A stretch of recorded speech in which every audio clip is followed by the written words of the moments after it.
Oh, I know. Airplane on a treadmill. We're sick of it. Well, I'm not sick of it because I think everybody's getting it wrong.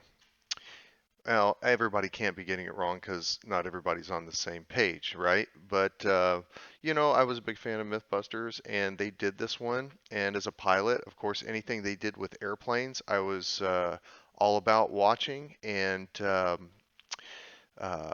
they did several. Airplane on a treadmill is one. Another one they did was the helmet fires. That was the Italian pilots one. They botched that one really bad. I'll talk about that another time if anybody's interested. That was one I always wish they had done. But I was pretty disappointed with the airplane on a treadmill episode, and the reason being is that this thought experiment has been, in my opinion, just completely botched. Uh, the question is not about a real airplane on a real or normal treadmill. The question is not, can an airplane take off on a treadmill that matches the airplane speed in the opposite direction? Okay, airplane, right? It's going, say, forward at, I don't know, we'll call it 10 miles an hour at 10. Um, then our treadmill is moving backwards at 10, right? Well, there's nothing about this scenario that precludes the airplane from taking off. And the answer is really simple. And MythBusters actually did a good job of explaining that in their video. This is the question that they tackled is if the treadmill matches the airplane speed, can the airplane take off? Absolutely, it can. The airplane doesn't care how fast the wheels are spinning. Uh, I so even this question we can get into nitty gritty because aircraft do have tire speed limitations. The tires are only designed to spin so fast. So depending on uh, the airplane, the conditions, um, then I could construct a scenario with this treadmill where the airplane couldn't take off, or at least it couldn't take off without being damaged in the process. It may get airborne, but it would have just absolutely shredded tires that may have exploded and caused other damage. But that's all beside the point. The point is that yes, in this situation where the plane's moving 10 and the treadmill's moving 10 in the opposite direction, um, that's going to be fine all the way up to takeoff speed. Airplane's going to take off from this scenario 100%. It's going to take off. But this is all wrong. This is not the thought experiment. Okay? I'm going to show you what the thought experiment is. The thought experiment, and I first saw this, I would say, 25 years ago. Uh, yeah, 20 to 25 years ago. I remember reading about this, and the question was formulated quite differently.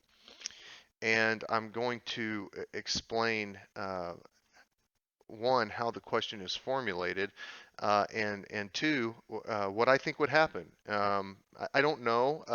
I'm speculating, given the things I know, but I'm going to go through it. So first things first, the question is, can an airplane take off if it attempts to do so on a treadmill that is programmed to exactly match the speed of the top of the tire in the opposite direction?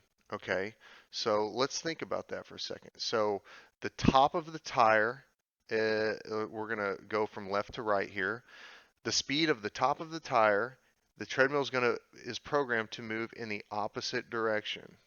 Okay, so this is very basic here. I'm gonna just kill you with a bunch of bad drawings, but it is what it is. So here's our airplane, and let's give it a nice little wing here. Why that did that, I don't know. And let's give it nose And yes, I know this is terrible, but it is what it is. And then we have our tail. Oh, that's bad. Oh, I'm so sorry. That's awful. That's just awful. Okay, and of course it needs a propeller. Okay, so here's our airplane, and it's sitting on the treadmill. And remember, this is a thought experiment. We can't do this. It can't be known what's going to happen. All we can really do is theorize, which is the whole point of a thought experiment, to get you thinking and to think about all the different things that could happen. I love these sorts of things. They're a lot of fun, but you can't replicate it in real life. You cannot do it, and you're going to see why here in just a moment. Okay.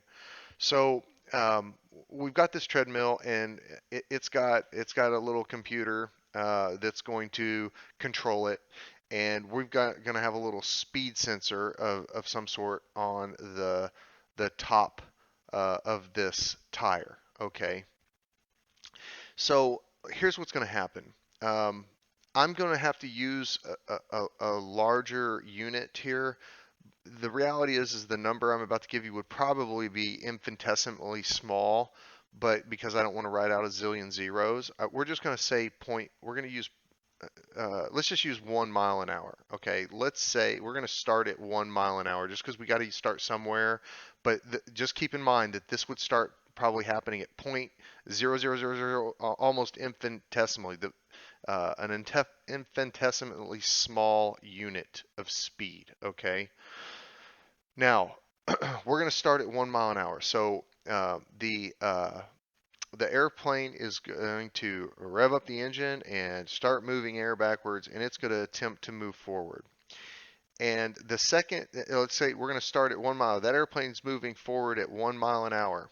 Okay, so the airplane itself, or you could think of it, maybe the wheel hub is moving forward at 1 mile per hour.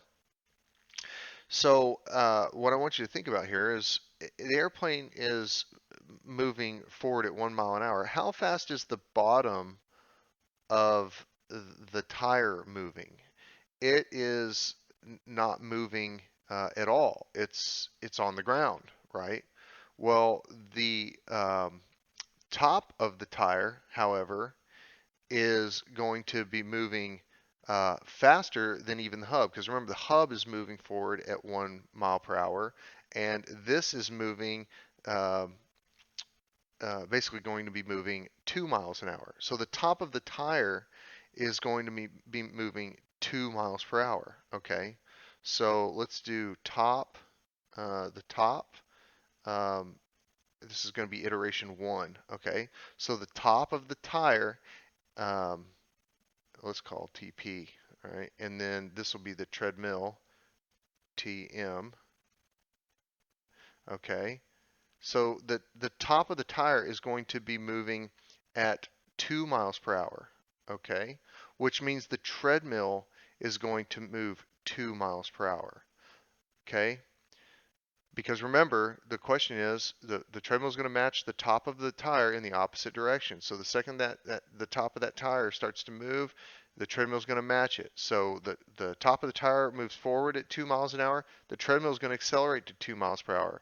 Okay, the thing is, what happens here is that as soon as that treadmill accelerates, well, the tire starts rotating faster. Okay, so that too is going to get added to the speed of the top of the tire, which is now going to become 4. Remember, with this addition of the treadmill speed, the aircraft is not moving any faster. It's still moving at 1 mile an hour. Okay, so the top of the tire is now moving 4. Well, the top of the treadmill is going to move to match that. And then that extra speed is going to get added on. So now we're up to 8. Okay, and then that's going to make the treadmill move 8. And you see what's happening here? That makes the top of the tire move 16 miles per hour. Okay, which makes the treadmill move 16 miles per hour. So this is I believe we would call this a positive feedback loop. So every input the treadmill gives, basically the treadmill, as it accelerates, it is increasing the speed it's trying to hold. So it's feeding back on itself. And remember, at this point, the aircraft has not even moved. Okay. I started at 1 mile an hour, but remember, this would happen down at 0.00000, almost infinitesimally small speed. The slightest movement would start this positive feedback loop. And this acceleration would happen at a hugely rapid speed. As long as that in fact, I would say this is kind of a little hypothesis here, but I would say the more thrust that the propeller generates, the more rapidly this is going to happen. Because remember, the second you shut off thrust and the airplane's not even trying to move, then the treadmills can just stop, and it is now matching the speed of the wheels, right? So we've got this positive feedback loop. So what this positive feedback loop means is that the rotation of this tire is increasing very, very rapidly. So that begs the question, can this treadmill impart a rearward force on the wheel and thus the airplane? Can it do it? Okay. And I would submit that yes, absolutely it can. Because if you have, let's say this is a normal treadmill, and you have, let's say, a bowling ball, and you put a bowling ball on this treadmill, and then you suddenly accelerate this treadmill in this direction, okay? Well, I think a couple things are going to happen. One, uh, you're imparting a force here on the bowling ball. Okay.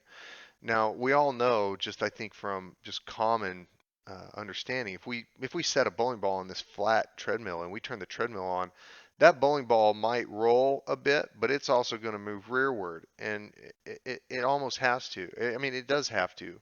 It's got mass, and we're imparting a force to the left here. Okay, what we're going to end up with is the whole ball is going to move rearward, and there's also going to be a rotational force. It's going to be a combination. The force that's applied here is going to um, give a combination of rearward and rotational force. Okay, so now that we know that this treadmill can impart a force onto a rotating mass, we know that this hypothetical, theoretical treadmill, as it's accelerating at a exponential rate due to this positive feedback loop, it's going to impart a force onto this tire, which is going to be enough to counteract this thrust. It has to be enough to counteract this thrust. I'm going to get into that. I know some of this isn't real exciting, at least to everybody, but I find it really interesting. So, first of all, uh, as far as the theoretical treadmill, I can, without even getting into all this, I can pretty much explain how the airplane can't take off. And the reason is the very second that this airplane actually begins to move forward, then the premise of the question is violated. If this airplane is moving forward at at at 10 miles an hour, um, then the very moment it begins to roll forward, then that necessitates, that means that the treadmill uh, is no longer matching the speed of the top of the tire in the opposite direction, and thus the premise of the question has now been violated. So what that means is your treadmill is not doing what it's supposed to do. So in the context of the thought experiment, the treadmill is going to do what we've programmed the treadmill to do. It's going to complete match the top of the tire speed in the opposite direction, which means this airplane's not moving. It can't move, or else our treadmill is not doing what we programmed it to.